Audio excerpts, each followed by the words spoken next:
बोले श्रीमन्नारायण भगवान की जय। श्री परमात्मने नमः। गुरु ब्रह्मा गुरु विष्णु गुरुदेवो महेश्वर, गुरु साक्षात् परब्रह्म तस्मै श्री गुरुवे नमः।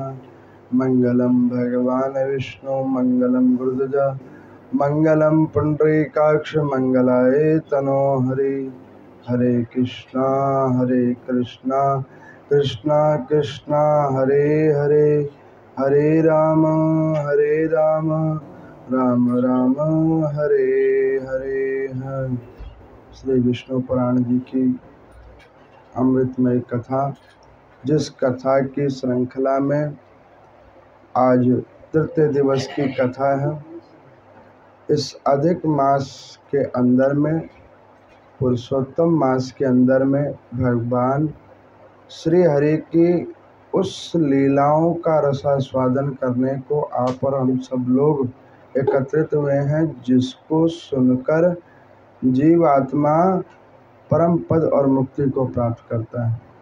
उसी कथा की श्रृंखला में कल आप लोगों ने भगवान श्रीमन नारायण की कृपा से आप लोगों ने श्रवण किया समुद्र मंथन की कथा को, और ब्रह्मा जी के द्वारा धान्य उत्पत्ति और धान्य के अंदर में तीनों गुणों की प्रविष्टि, उसका भी भाग आप लोगों ने सुना। कल की कथा में आप लोगों ने ये भी सुना कि जिसके ऊपर भगवान कृपा करते हैं वो व्यक्ति, वो जीवात्मा चाहे किसी भी प्रकार, कैसे भी आगे अथवा पीछे, किसी भी भाव में वो कहीं पे भी होता है तो परमात्मा उसकी कृपा करते हैं। जैसे इंद्रादिक देवताओं के ऊपर में श्रीमन नारायण भगवान ने कृपा की, अमृत पान कराकर उनके ऊपर में बहुत कृपा करी। उसी कथा की श्रृंखला में सूत जी से समस्त शौनक आदि ऋषियों ने पूछा कि प्रभु, उस समुद्र मंथन के अंदर में से नाना प्रकार के रत्न मिले और विष और अमृत दोनों मिला। विष भगवान शंकर ने लिया, अमृत देवताओं ने लिया, लेकिन श्रीमन नारायण भगवान को क्या मिला? जिन्होंने अपने कच्छप अवतार के ऊपर में मंदराचल पर्वत पे अपने पीठ के ऊपर में आश्वासित करके समुद्र का दोहन करवाया, उन प्रभु को क्या मिला?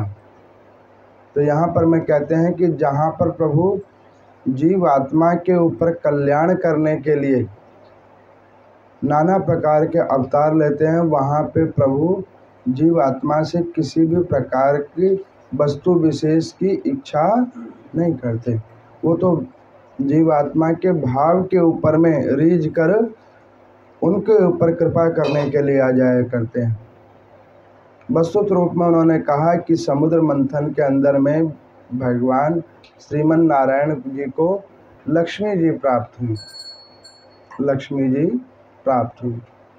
अब भगवती लक्ष्मी जैसे प्रकट हुई तो वहाँ पर में असुरों का पहले विचार हुआ कि समुद्र की पुत्री हैं तो लक्ष्मी हमें प्राप्त होनी चाहिए, और समुद्र का एक भाव आसुरीय भी है, तो चूंकि इस उसमें से समुद्र के अंदर से निकली हैं तो ये हमें ही प्राप्त हो।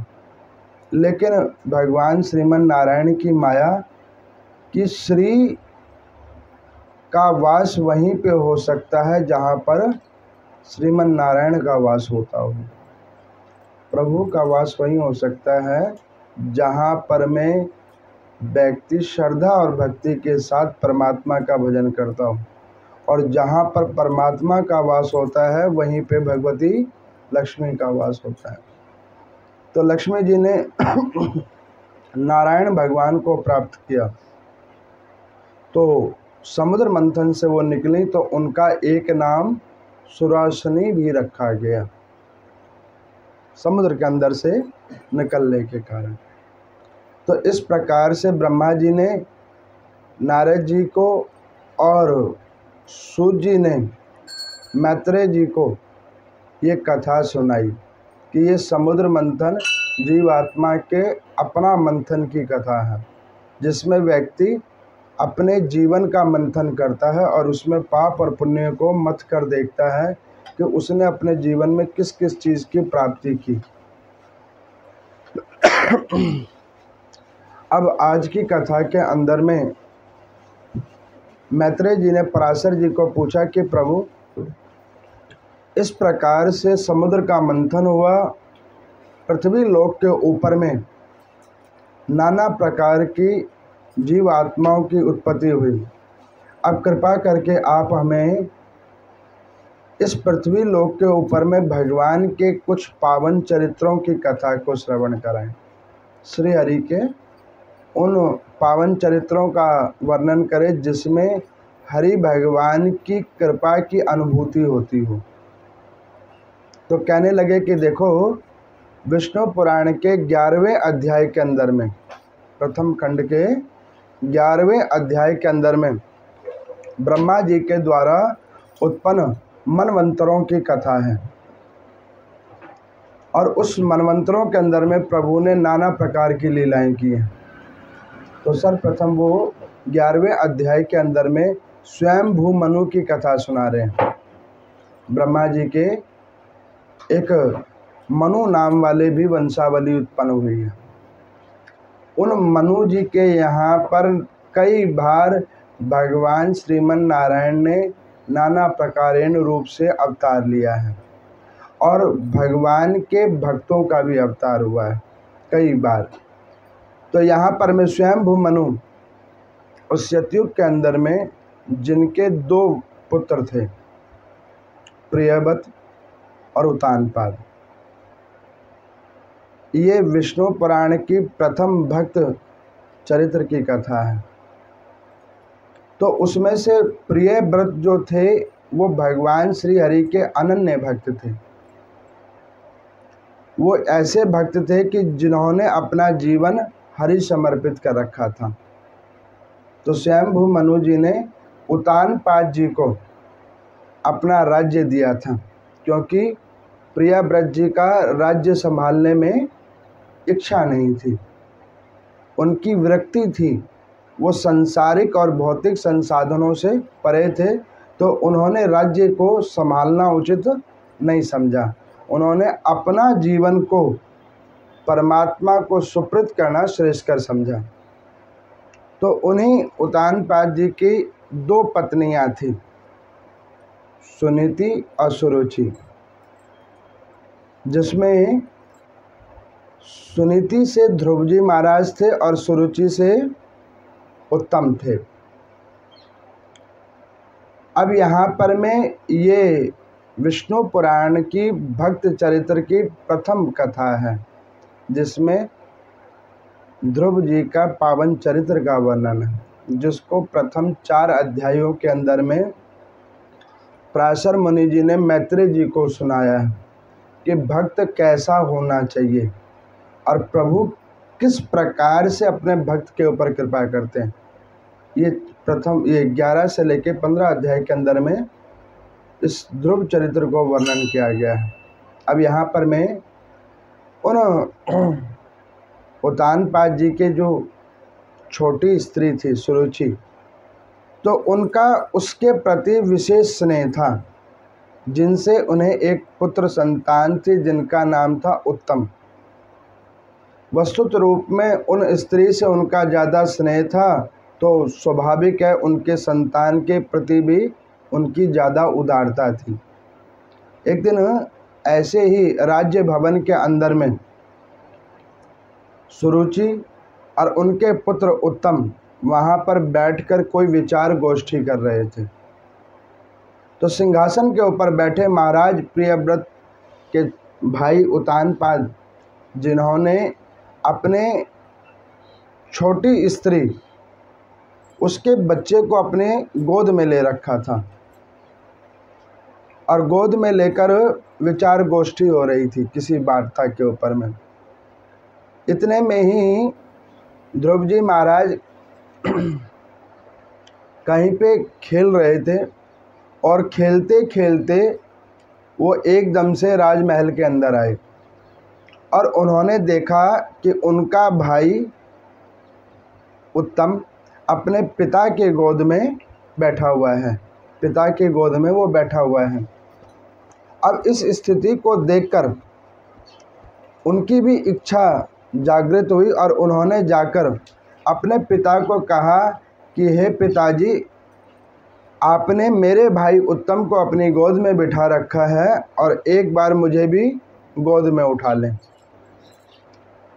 तो जैसे ही वो अपने पिता की ओर आगे बढ़ने लगे तो सुरुचि ने कहा कि बेटा, इस पिता की गोद में बैठने के लिए तुम्हें मेरे गर्भ से उत्पन्न होना पड़ेगा, जब जाके तुम इस पिता की गोद में बैठ सकते हो।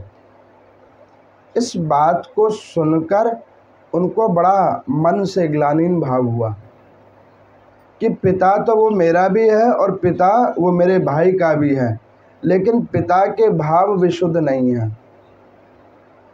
यहाँ पर मैं शौनक आदि ऋषियों को सूजी भगवान कहते हैं कि संसारिक माता पिता के भाव ऐसे हो सकते हैं कि एक संतान के प्रति ज़्यादा स्नेह और दूसरे संतान के प्रति कम स्नेह,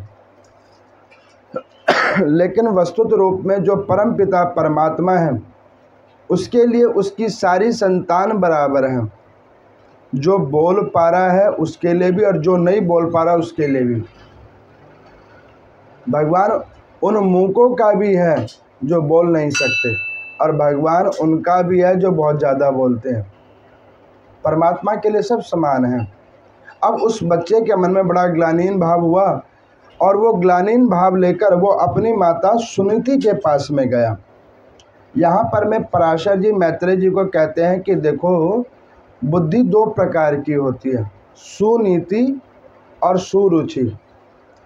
सुनीति किसे कहते हैं? सुनीति उसको कहते हैं जहाँ पर ज्ञान और विवेक, धर्म और श्रद्धा को लेकर जो कार्य किया जाता है उसे सुनीति कहते हैं। अच्छी नीति वाली बुद्धि, सुनीति। और दूसरी और होती है सुरुचि। सुरुचि क्या होता है? जो हमारे मन को अच्छा लगे, उसमें कोई नियम नहीं है, कोई निष्ठा नहीं है, सत्य असत्य का आभास नहीं है, अच्छे और बुरे का आभास उसमें नहीं है, वो होता है सुरुचि। अब यहाँ पर उस राजा उत्तानपाद की दो स्त्रियां, एक सही बुद्धि और एक दुर्बुद्धि। हमारी आपकी भी दो ही प्रकार की बुद्धि है, सात्विक और तमोगुणी। जब किसी के प्रति अच्छे गुण उत्पन्न हो तो वो सुनीति है, और वहीं पे अपना ही इच्छा बस रह जाए तो वो सुरुचि है। अपने लिए ही सोच रह जाए, दूसरे के प्रति सद्भाव ना रहे तो वो सुरुचि है। अब वो उत्तानपाद ये भी तो सोच सकते थे कि भाई वो बच्चा मेरा है, ये अगर मेरा बेटा है तो वो भी तो मेरा ही बेटा है, लेकिन उनके उस सुरुचि स्वभाव ने मन पे कुछ इस प्रकार से अपना प्रभाव छोड़ रखा था कि वो उत्तानपाद चाहकर भी उठकर उस बच्चे को नहीं उठाया उन्होंने।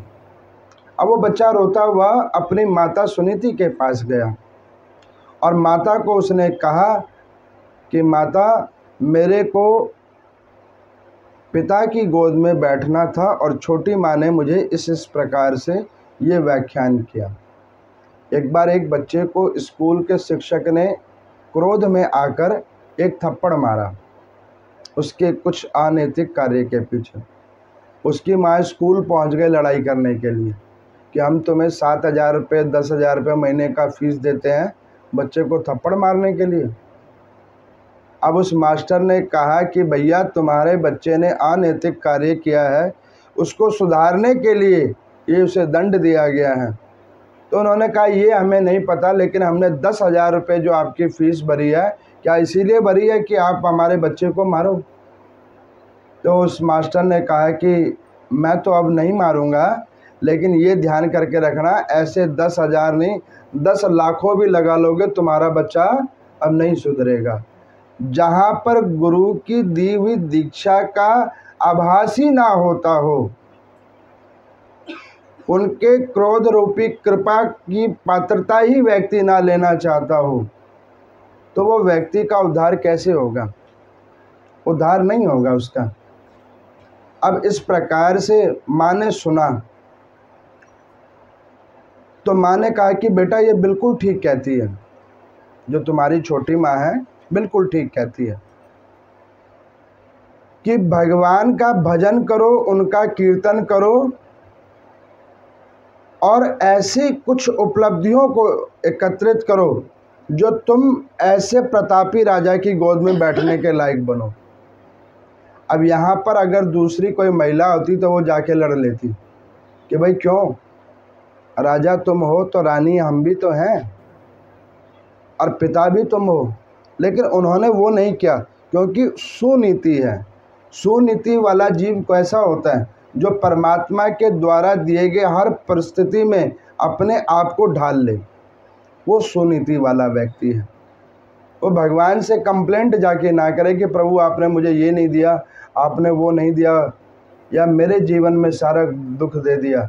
जो भगवान को जाकर ये सब ना कहे, वो कहे कि प्रभु आपने जो कुछ दिया वो बहुत कुछ दिया है, आपका बहुत बहुत शुक्रिया है। यही दो भाव हैं, एक सुरुचि और एक सुनीति। जहाँ पर समर्पण का भाव है वो सुनीति है, और जहाँ पर मांग है वही सुरुचि है। अब यहाँ पर मैं जब माँ की बात को सुना तो उन्होंने कहा कि माँ इस उपलब्धि को प्राप्त कैसे किया जा सकता है? तो उन्होंने कहा कि बेटा हरि के भजन को करो, जिससे हर चीज़ सुलभ हो जाया करता है। भगवान का भजन करो। तो उन्होंने कहा कि माता भगवान का भजन कहाँ होता है? उन्होंने कहा एकांत में। भगवान का भजन होता है एकांत में। अब मान के चलो मंदिर में पूजा हो रही हो, कोई पूजा कर रहा हो और हम ज़ोर ज़ोर से सिर्फ चालीसा पढ़ रहे हो और हम कहें कि देखो तुम हमको डिस्टर्ब कर रहे हो। अरे मूर्ख आदमी, ये एकांत की जगह नहीं है, ये पूजा स्थल है। और पूजा स्थल में तुम्हारी तरह और लोग भी आए हैं पूजा करने के लिए, और वहाँ पर में तुम अगर अपनी इतनी अभिष्ट श्रद्धा जागृत कर रहे हो तो उससे क्या होगा? उससे ये होगा ना तो तुम्हें पूजा का फल मिलेगा और ना उस व्यक्ति को पूजा का फल मिलेगा। शांति से आप अपनी जगह पे कहीं पे भी जहाँ जगह मिले वहाँ बैठो। लगता है कि स्थान उचित है, भीड़ भाड़ नहीं है, तो आप पाठ करो, और नहीं तो मत करो। मैं देखता हूँ कुछ हमारी श्रद्धालुएँ ऐसे फिक्स हैं जिन्होंने वहीं बैठ के शंकर भगवान की पूजा करनी है। उधर से वो हटेंगे नहीं, चाहे बुलडोज़र इधर चल जाए या उधर चल जाए, क्योंकि भगवान शंकर ने कह रखा है मैं उधर ही मिलता हूँ, बाकी जगह नहीं मिलता हूँ। अब ऐसे श्रद्धालुओं को तो मैं भी इंतज़ार कर रहा हूँ कि पता नहीं भगवान शंकर उन्हें कब मिलेंगे। अब मुझे कभी कभी लगता है कि उनको चाहे मिले ना मिले, जो उधर खड़े होकर जो पूजा कर रहा होता है उसको ज़रूर मिल जाएंगे। ये मन की बुद्धि को सुधारो। भगवान जहाँ पे प्राण प्रतिष्ठित होते हैं वहाँ दिशा बोध की कोई ज़रूरत नहीं है। लेकिन वहाँ तो हमने ये सुना था, हमारे पूर्वज ये करते थे, हमारे टीवी में ये देखा था, नियम ये होता है। नियम तुमने पढ़ा है? नियम नहीं पढ़ा ना। बगैर पढ़े कैसे बता रहे हो? किस पुस्तिका में लिखी हुई है मुझे ये बताओ। पता क्या है कि अपनी बुद्धि को चलाने से ज़्यादा उस बुद्धि को समझो जो सात्विक और परमात्मा के ग्रंथों से निकली हुई है। मैं कई बार कहता हूँ, लिखित बुद्धि सर्वोपरि है, मौखिक बुद्धि की कोई उस प्रकार की प्राथमिकता नहीं है। और आप पूजा करने आए हो कि लड़ने आए हो या दूसरों को डिस्टर्ब करने आए हो? मैं देखता हूँ, कई बार देखता हूँ, शास्त्रों में वर्णन है कि एक जगह पर में अगर किसी भगवान की पूजा अर्चना हो रही है, किसी भी देवी या देवता की पूजा अर्चना हो रही है, तो वहाँ पर में अगर अन्यत्र लोग भी खड़े हैं उसी समूह के अंदर में और वो हाल उसी वक्त पूजा करना चाहते हैं, तो जो पूजा कर रहा है उसको रोकना नहीं चाहिए, नहीं तो उसे अपनी पूजा का भी फल नहीं मिलता है। अपनी पूजा का भी फल नहीं मिलता उसको। आप जैसे देखो कीर्तन होता है ना, एक महिला गाती है, उसके पीछे सारे कोरस कर रहे होते हैं ना, कि वो एक ही महिला चारों तरफ ही गा रही होती है, सब पीछे चुप हो जाते हैं, सब गाते हैं, तब जाके वो कीर्तन होता है। कीर्तन का मतलब सब लोग एक जगह पर एकत्रित होकर भगवान का भजन करें। उसी प्रकार से पूजन, जहाँ पर सब लोग एकत्रित होकर भगवान के प्रति श्रद्धा भक्ति करें। मान के चलो आपकी कुछ चीज़ में कहीं पे कोई त्रुटि रही होगी, और इंसान है तो बहुत जगह त्रुटि होती है, और लेकिन दूसरा व्यक्ति जो आज भावनिष्ठा रूप से आया, क्या पता उसके अंदर में वो त्रुटि ना हो जो तुम्हारे अंदर है, उसकी पूजा स्वीकार हो जाए और तुम्हारी पूजा रुकी जाए। तो ऐसे रोकने में क्या होगा कि जो तुम्हारी त्रुटि है वो तुम पे प्रबल हो जाएगी और पूजा का फल नहीं मिलेगा। लेकिन अगर दूसरों को अवसर दे दिया उसी समय में, तो क्या पता तुम्हारी त्रुटि का फल भी परमात्मा में क्षमा कर दे, दूसरे के अग्रिम भाव को देखकर। अब इस प्रकार से सुनीति ने अपने बेटे को कहा। बेटे ने सोचा कि एकांत तो वहीं हो सकता है जहाँ पे निर्जन हो, जहाँ पर कोई जन ना रहता हो, निर्जन जगह। माता की बात को सुना और वो राजमहल से बाहर निकल गए। अब वो जंगल की ओर जाने लगे, जंगल की ओर जाने लगे और बहुत अग्रिम स्थिति पे जब वो पहुंच गए तो भगवती लक्ष्मी ने नारायण भगवान को कहा कि प्रभु, ये पृथ्वी भी बड़ी अनोखी लीलाएं करती है और आपके भक्तों की भी बड़ी अनोखी लीला है। किसी के अंदर में 70 साल की उम्र में भी वैराग्य नहीं आता है और किसी की 5 वर्ष की आयु में भी वैराग्य आ जाता है। ये कैसी कृपा है। उन्होंने कहा कि देवी, जिसकी 70 साल की आयु में भी वैराग्य नहीं आया, वो व्यक्ति नहीं, वो पशु है। उसकी बुद्धि ही नहीं खुल रही, वो आदमी नहीं, मानव नहीं, वो पशु है। उसकी संज्ञान पशु से होती है। और जिसकी 5 वर्ष की आयु में विरक्ति भाव आ गया है, परमात्मा से भजन कीर्तन का भाव आ गया है, तो वही मानव कहलाने का अधिकारी है। इस बात को सुनकर लक्ष्मी जी ने कहा कि प्रभु, वो छोटा बच्चा जा रहा है, उसको रोको। इस घनघोर जंगल के अंदर में नाना प्रकार के वन्य पशु पक्षी हैं, जो इसको भक्षण ना कर ले, इसको कोई नुकसान ना पहुंचा दे, और ये बालक बड़ा मनमोहक है। तो उन्होंने कहा ठीक है। अब भगवान श्रीमन नारायण के जो मन है, नारद जी उनको नीचे भेजा और उनको जाकर कहा कि जाओ और इस बच्चे को समझा बुझाकर इसके घर भेज दो। नारद जी आए। अब मान के चलो कोई भजन कर रहा हो, कीर्तन कर रहा हो, उसे नींद आ रही हो और उसको कोई कहे कि घबराओ मत, आराम से सो जाओ, उसके लिए कितना बड़ा सहायक है कि एक नींद आ रही है, ऊपर से अच्छी नींद आ रही है, और साथ में एक बंदा है जो कह रहा है अच्छे से सो जाओ, और उसमें भी एक अच्छा आदमी हो जो कंधा दे दे कि अपना सर यहाँ रख के सो जाओ। तो अब आप देखो कि कितनी उसको आनंद की अनुभूति होगी कि भाई मदद भी पूरे अच्छे तरीके से मिल रही है। लेकिन उसे ये नहीं पता कि ये मदद ठीक नहीं है, यह मदद खराब है, यह आपको भजन से दूर कर रही है। अब वो यहाँ पर में सुनीति के उस बालक ने ये विचार रखा कि मैं अपने पिता के गोद में बैठूंगा, इसके लिए वो भगवान के भजन को चले गए। अब वो भजन करने के लिए वो निर्जन जगह ढूंढने लगे। अब ढूंढते ढूंढते हो गई शाम। शाम हुई और नारद जी मिले। जब जीवन का अधिकांश समय निकल जाता है, शाम आ जाती है, तब बुद्धि आती है। दिन में अगर बुद्धि आ जाए तो परमात्मा हाल मिल जाए। बुद्धि ही शाम को आती है, जब सब कुछ छूट छाट जाता है, उससे पहले बुद्धि नहीं आती है। अब यहाँ पर में नारद जी ने देखा, उन्होंने कहा कि बालक तुम किधर जा रहे हो? तो उस बच्चे ने कहा कि महाराज आप कौन हो? मैं तो निर्जन जगह ढूंढ रहा था और निर्जन जगह में भी आप रहते हो। उन्होंने कहा कि नहीं, मैं देव ऋषि नारद हूँ और मेरा काम है हर जगह पृथ्वी पे भ्रमण करना, सारे लोकों में भ्रमण करना। तो उन्होंने कहा कि आपका और क्या कार्य है? उन्होंने कहा भगवान का भजन करना, भगवान का भजन करना। तो उन्होंने कहा कि बेटा तू इस अंधेर के अंदर में किधर चला जा रहा है। और गुरुदेव भगवान भी कहते हैं इस संसारिक अंधकार में किधर चले जा रहे हो, किधर भागे जा रहे हो, कुछ पता ही नहीं लग रहा। चले जा रहे हैं, चले जा रहे हैं, सुबह हो गई, शाम हो गई, रात हो गई, फिर अगले दिन सुबह हो गई, शाम हो गई, रात हो गई, चले जा रहे हैं, चले जा रहे हैं, किधर जा रहे हैं पता ही नहीं लग रहा किधर जा रहे हैं, बस चले जा रहे हैं, ना छोर पता लग रहा है ना अंत पता लग रहा है, किधर जा रहे हैं। अब इस प्रकार से जब 2 बार पूछा नारद जी ने, तो उस बच्चे ने कहा कि मुझे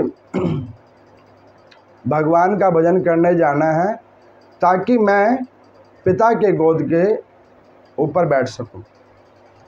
अब इस प्रकार से बात को सुना नारद जी ने, तो नारद जी ने कहा कि एक काम करो, तुम मेरे साथ चलो, मैं तेरे पिता को समझाऊंगा और वो मेरी बात को काट नहीं सकता, और मैं तुम्हें तुम्हारे पिता की गोद में बिठवा दूंगा।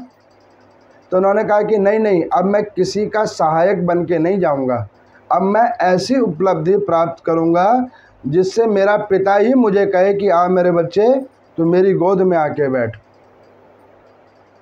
अब इस बात को सुनकर नारद जी ने देखा कि कैंडिडेट बिल्कुल ठीक है, इसकी इच्छा है भगवान की भजन करने की। तो उन्होंने कहा कि बेटा तू यहाँ क्या करेगा। उन्होंने कहा मैं भगवान का भजन करूँगा। उन्होंने कहा किस भगवान का भजन करेगा। वो कहने लगे कि परम पिता परमात्मा श्री हरि का भजन करूँगा। उन्होंने कहा श्री हरि का भजन करेगा। तो उन्होंने कहा हाँ। तो हरि का भजन कैसे होता है तुझे पता है। उन्होंने कहा नहीं मुझे नहीं पता हरि का भजन कैसे होता है। तो उन्होंने कहा फिर तू क्या करेगा। उन्होंने कहा अब जो भी कुछ करूँगा मैं यहाँ पे बैठूँगा और बैठ के सोचूंगा कि अब मैं क्या करूँगा। तो उन्होंने कहा कि मैं तुझे एक मंत्र बताऊँ। तो उन्होंने कहा हाँ बताओ। उन्होंने कहा कि देख मैं एक मंत्र तुझे बतलाता हूँ जिसका तू भजन करेगा तो हरि भगवान तुझे जल्दी मिलेंगे।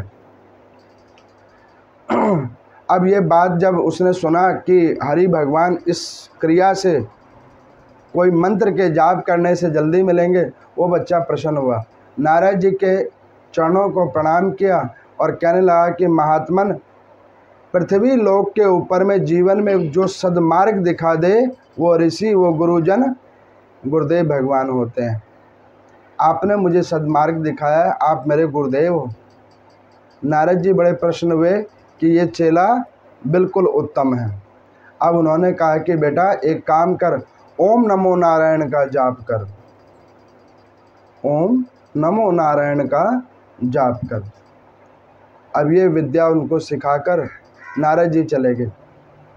अब उस बच्चे ने क्या किया, ओम नमो नारायण का जाप करना प्रारंभ किया। अब उस ओम नमो नारायण का जाप करते करते 1 महीना बीता। तो प्रथम महीने उस बच्चे ने कंदमूल फल को खाया और ओम नमो नारायण का जाप करता रहा। इधर उत्तानपाद जी ने ये भी नहीं सोचा कि मेरा वो दूसरा बेटा गया किधर, पूछा ही नहीं उन्होंने। उस राज्य भोग का प्रमाद उन्हें ये ध्यान ही नहीं रहा कि वो ध्रुव गया किधर। सुनीति को चिंता हुई। सुनीति को जब चिंता हुई तो उसके मन में दुख हुआ, लेकिन उसने मन में सोचा कि भगवान के लिए अगर वो गया है तो कुछ ना कुछ वो प्राप्त करके ही आएगा, उसकी रक्षा परमात्मा श्री हरि करेगा। अब दूसरा महीना आया। दूसरे महीने में नारद जी फिर नीचे आए। उन्होंने पूछा कि बेटा कुछ हुआ। उन्होंने कहा कि गुरुजी कुछ नहीं हुआ, ओम नमो नारायण का भजन करते करते 1 महीना बीत गया और कुछ नहीं हुआ। भगवान की पूजन करते करते हमारी 50 साल उम्र हो गई, लेकिन कुछ मिला नहीं। तो नारद जी ने कहा कि बेटा कोई बात नहीं, ये अभी 1 महीना बीता है, दूसरे महीने में आ, एक समय भोजन कर, एक समय भोजन कर। दूसरे महीने 1 समय भोजन किया।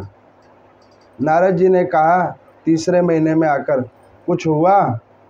उन्होंने कहा नहीं गुरुजी कुछ नहीं हुआ। 60 साल की उम्र हो गई फिर भी अकल नहीं आई। पूजा करने के लिए गए और जगह निर्धारित करके बैठे, पूजा फिर भी नहीं हुई, भजन नहीं हुआ, मैं का स्वर रह गया। तीसरे महीने वो आए, उन्होंने कहा बेटा एक काम कर, ये अन्न को भी छोड़, ये कंदमूल छोड़, जल के ऊपर में आश्रित हो।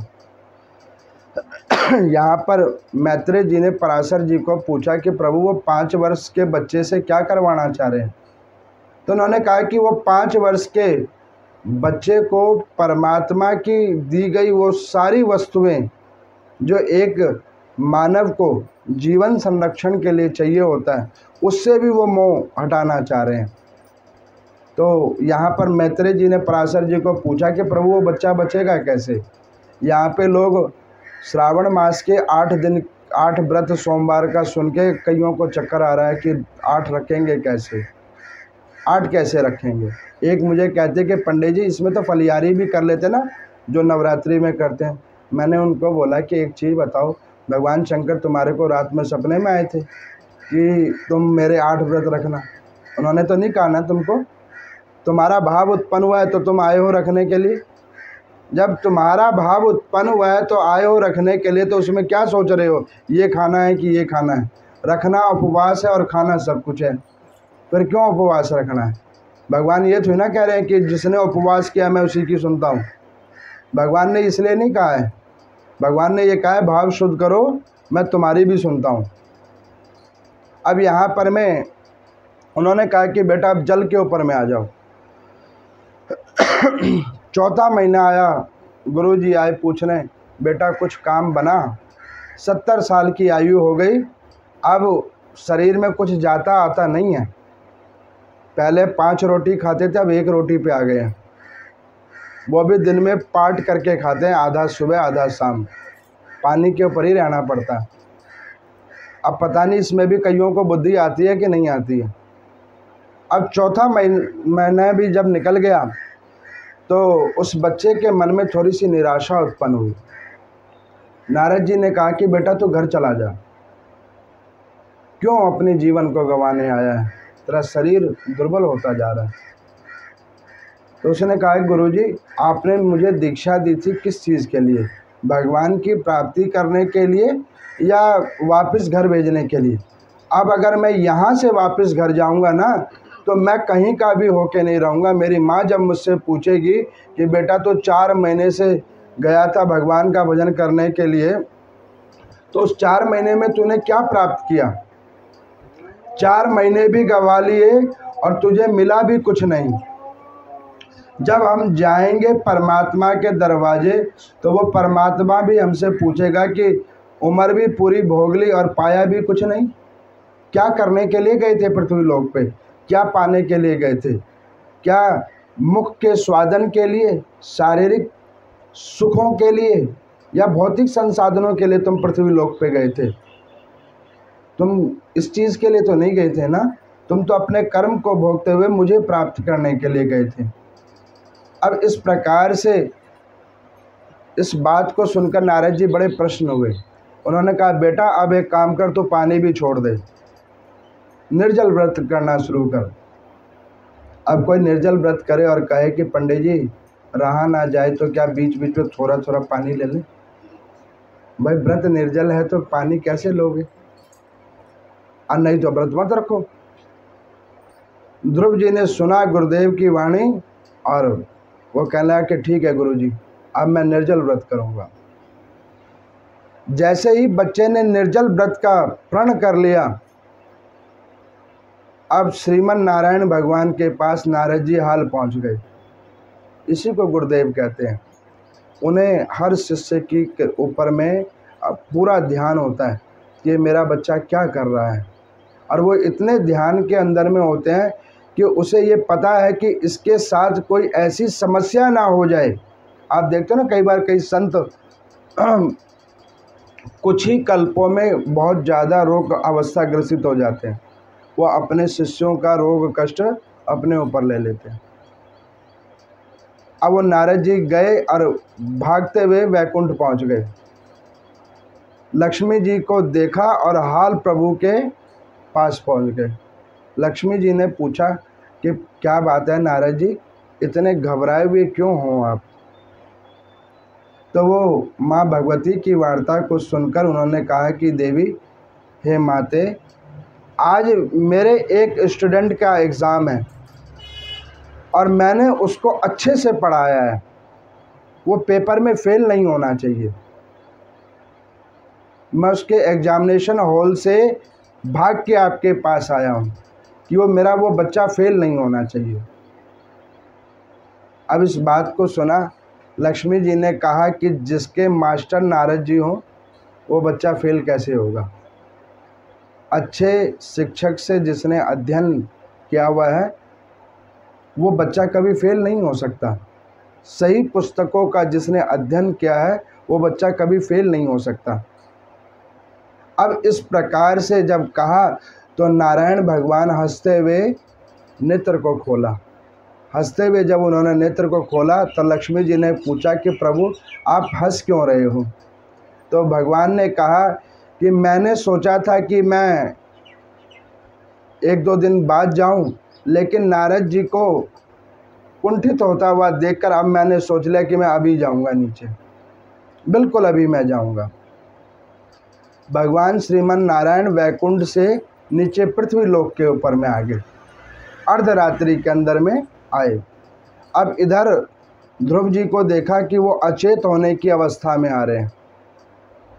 अब इसको देखकर श्रीमन नारायण भगवान उनके आगे में प्रकट हो गए। जब श्रीमन नारायण भगवान उनके आगे प्रकट हुए तो उन्होंने कहा कि बालक आंखें खोलो। तो उस बच्चे ने सोचा कि गुरुदेव की वाणी मैंने सुन रखी है, लेकिन ये किसी अन्यत्र जीवात्मा की वाणी है, ये मेरे पूजा में विघ्न बाधाएं डालने के लिए आए हैं। तो उन्होंने भगवान की वाणी को सुनकर भी आंखें नहीं खोली। तो भगवान समझ गए कि ये मेरी वाणी पे नहीं आंखें खोलेगा, इसके गुरुदेव को भी बुलाना पड़ेगा। उन्होंने नारद जी को बुलाया, कहा कि इस बच्चे की आंख खुलवाओ। नारद जी आए, उन्होंने कहा कि बेटा आंखें खोल। नारद जी की वाणी को सुना, आंखें उनकी खुली। ये 15वें अध्याय की कथा है। देव के दर्शन हुए हैं, देव की प्राप्ति हुई है, वो भी गुरुदेव भगवान के सामने में गुरुदेव भगवान है। उसके बाद परमात्मा की प्राप्ति हो रही है। नारायण भगवान ने कहा, देखा उस बच्चे को, करुणा जग गई। उन्होंने अपने दोनों हाथ खोल लिए, वहाँ पर बैठ गए और दोनों हाथ खोल लिए। उन्होंने कहा कि आ, तुझे मैं अपनी गोद में बिठा लूँ। अब वो भगवान ने हाथ खोले और वहाँ बैठ गए। वो बच्चा उठा, गुरुदेव को प्रणाम किया, कहने लगा कि प्रभु ये कौन है। उन्होंने कहा जिसका भजन कर रहे थे वही हैं, यही है परमात्मा। जाओ और इनके गोद में जाकर बैठ जाओ। अब वो ध्रुव जी गए और भगवान के गोद में बैठ गए। भगवान को बड़ा आनंद हो रहा है। ऐसा भक्त जो अभी 5 वर्ष का है और उसने गुरुदेव की वाणी को निष्ठा मानकर इतना कठिन तप किया है। उन्होंने उस बच्चे के सर पर हाथ रखा और पूछा कि बेटा तुम्हें क्या चाहिए। अब जैसे ही भगवान का हाथ सर पर रखा तो ज्ञान विवेक की चक्षु जो थोड़ी बहुत बंद थी वो भी खुल गई। गुरुदेव भगवान ने तो खोली दी थी, जो एक आध बंद भी थी वो भी भगवान का स्पर्श हुआ और वो खुल गई। उन्होंने कहा कि प्रभु मुझे कुछ नहीं चाहिए। तो उन्होंने कहा क्यों, तूने तो भजन तो किया था पिता की गोद में बैठने के लिए, तू कह तो तेरे पिता से बड़ा राज्य तुझे मैं दे दूं, तू कईयों का पिता बने। उन्होंने कहा कि नहीं प्रभु वो नहीं चाहिए, अगर तू कहे तो तेरे पिता को मैं सीधा कर दूं कि वो तेरे को ही सुबह शाम गोद में लिए लिए घूमे। उन्होंने कहा प्रभु वो भी नहीं चाहिए। उन्होंने कहा क्यों, ये सब तुझे क्यों नहीं चाहिए, तूने तो भजन उसी लिए किया था ना मेरा। उन्होंने कहा कि नहीं, मैंने भजन तो किया था संसारिक पिता को प्राप्त करने के लिए, मुझे नहीं पता था कि जो परम पिता है वही मुझे मिल गया। जिसकी गोद में कोई विरला आके बैठता है उस भगवान ने मुझे अपनी गोद में बिठा लिया है। अब मुझे किसी चीज़ की कोई अभिलाषा नहीं है। नारद जी ने भगवान के देखकर हाथ जोड़कर कहा कि प्रभु इस बच्चे को मैंने पढ़ाया है, इसमें कोई दोष अवगुण हो तो इसके ऊपर कोई क्रोध ना करें, उसका जो भी भाग है वो मुझे दे दें। तो नारायण भगवान ने कहा कि जिस जिसको तुम दीक्षा दोगे, ओम नमो नारायण का जो जाप करेगा वो अंत गत्वा मुझे प्राप्त करेगा। ये नारायण भगवान की वाणी है 15वें अध्याय के अंदर में। जो ओम नमो नारायण का जाप करेगा वो अंत गत्वा मुझे प्राप्त करेगा। अब बार बार भगवान ने पूछा कि क्या तुम्हें बेटा भूख लगी है? 4 महीने से तूने कुछ खाया नहीं, 5वां महीने जल भी नहीं पिया है। उन्होंने कहा कि प्रभु, जिस कार्य के लिए मैं आया था, जिस कार्य के लिए मैं यहाँ पे बैठा था, वो आज कार्य मेरा पूरा हो गया, तो भूख और प्यास का क्या करना है। भक्ति वही होती है जहाँ पे भूख और प्यास, ये क्षणिक चीज़ों को नहीं सोचा जाता। जहाँ पर भूख और प्यास की महिमा रह गई है, इसका मतलब अभी हमारी पूजा और श्रद्धा में कोई कमी रह गई है। मैं देखता हूँ कई जगहों पे प्रसाद के पीछे लड़ रहे होते हैं, प्रसाद नहीं मिला। अरे भाई, इसका मतलब तुम्हारी श्रद्धा अभी परमात्मा में जागृत नहीं हुई। तुमने प्रसाद की महिमा नहीं, तुमने उस पके हुए अन्न की महिमा को ज़्यादा श्रेष्ठ कर समझ लिया है और रसोस्वादन के लिए। अब इस बात को सुनकर नारायण भगवान और प्रसन्न हुए। उन्होंने कहा कि बेटा, कुछ तो मांग ले, क्योंकि मैं आज आया हूँ तो कुछ दे के जाऊँगा। तो नारद जी ने देखा, तो गुरुदेव की मुख की ओर देखा। नारद जी ने आंखों से इशारा किया, कुछ नहीं मांगना, कुछ नहीं मांगना। अच्छा भक्त वही है जो परमात्मा की रोज पूजा करे और कुछ ना मांगे। अब भगवान ने देखा कि भाई नैन मटक्के हो रहे हैं गुरुजी और चेले के बीच में, और पता कुछ चल नहीं रहा है। भगवान ने बार बार कहा, कुछ मांग लो, मैं आया हूँ, कुछ मांग लो। लोग भजन थोड़ा सा प्रसाद चढ़ाते और मुझसे पता नहीं क्या कुछ मांग लेते हैं। तूने तो इतना कठिन तप किया है, तू कुछ मांग ले। मेरे अपने दिल की इच्छा है कि तुझे मैं कुछ दूँ। तो ध्रुव जी को 5 बार पूछा है कि बेटा कुछ मांग लो। धन संपदा वैभवता, व्यक्ति विशेष, कोई लोग चाहिए, क्या चाहिए तुमको। अब जब 5 बार उसने कुछ नहीं मांगा तो भगवान ने कहा कि तू बेटा बैकुंठ का वासी है, तुझे ये सांसारिक चीज़ें नहीं चाहिए, तू बैकुंठ का वासी बनेगा, तू मुझे ही प्राप्त करेगा, वही तेरा उत्तम स्थान है। गुरुदेव भगवान खड़े हुए, उन्होंने हाथ जोड़ा, प्रभु यही मैं चाहता था। आज अगर इसे फिर टीवी फ्रिज मिल गया होता तो उसको देखते देखते ये फिर दुखी हो जाता, उसकी दायरा वहीं पे बढ़ जाता। लेकिन आज इसको ये भौतिक संसाधनों से परे चीज़ आपने दे दिया, बैकुंठ का आवास दे दिया। अब मेरे भजन कराने का फल पूर्ण रूप से सिद्ध हो गया। अब इस बात को उतानपाद ने सोचा कि बताओ, मेरा बेटा 4 महीने से भगवान का भजन कर रहा था और मैं किन चक्करों के पीछे पड़ा हुआ था।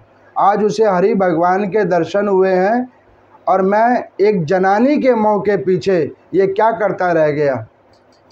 संतान वो भी मेरी थी और संतान ये भी मेरा है, स्त्री मेरी वो भी है और स्त्री ये भी है। मैं किसके चक्कर में रह गया जिसने ऐसी हालात उत्पन्न कर दी। अब वो उतानपाद फटाफट उस क्षेत्र पे पहुँचे। उन्होंने जाकर अपने बेटे के पांव पकड़ लिए, बेटा मुझे क्षमा कर दो, मेरे से बड़ी भूल हो गई। इधर उसकी माता रोती हुई आई है, सुनीति देखा बच्चे को। उन्होंने कहा कि बेटा तेरे को कोई कष्ट तो नहीं हुआ। उन्होंने कहा कि माता, आप मेरी वही अच्छी माता हो जिसने सद्मार्ग दिखाया और उस कष्टों के परे नारायण को मिलाया। अब इस बात को जब उन्होंने जाना तो उतानपाद जी के मन में वैराग्य आया और उन्होंने क्या किया, उसी वक्त अपना राज्य साम्राज्य अपने उस पुत्र ध्रुव को प्रदान कर दिया। कहने लगे कि ये उत्तम गति का अगर कोई राज्य को संभालने वाला उत्तम व्यक्ति है तो ये है। वहाँ पर वो अपनी दोनों धर्म पत्नियों को लेकर उन्होंने उसी जंगल और उसी वन के अंदर में तदंतर में श्रीमन नारायण भगवान का तप किया है और उनसे क्षमा याचना की है कि प्रभु मेरे अनैतिक कार्यों को क्षमा करें और हम लोगों का उद्धार करें। ओम नमो नारायण का जाप उन्होंने भी किया है, जिसके फलस्वरूप प्रभु ने उन्हें मुक्ति प्रदान की है। उनको मुक्ति प्रदान किया है, लेकिन उनके बेटे को बैकुंठ में बिठाया है। ये उस बच्चे की उपलब्धि है। तो इस कथा का आज जो सार तत्व है वो ये है कि भगवान का भजन कीर्तन बगैर किसी कामना के करने चाहिए। कामना रहित भजन प्रभु को प्रिय है। कामना करके अगर करोगे कोई पूजा पाठ तो वो कामना तो पूरी हो जाएगी, लेकिन प्रभु का भजन नहीं हो पाएगा। तो इस प्रकार से भावनिष्ठा रूप से जो कोई ध्रुव जी के इस पावन चरित्र की कथा को श्रवण करता है, ओम नमो नारायण के नाम संकीर्तन को करता है, उसके ऊपर हरि भगवान की विशिष्ट कृपा होती है। बोले नारायण भगवान की जय।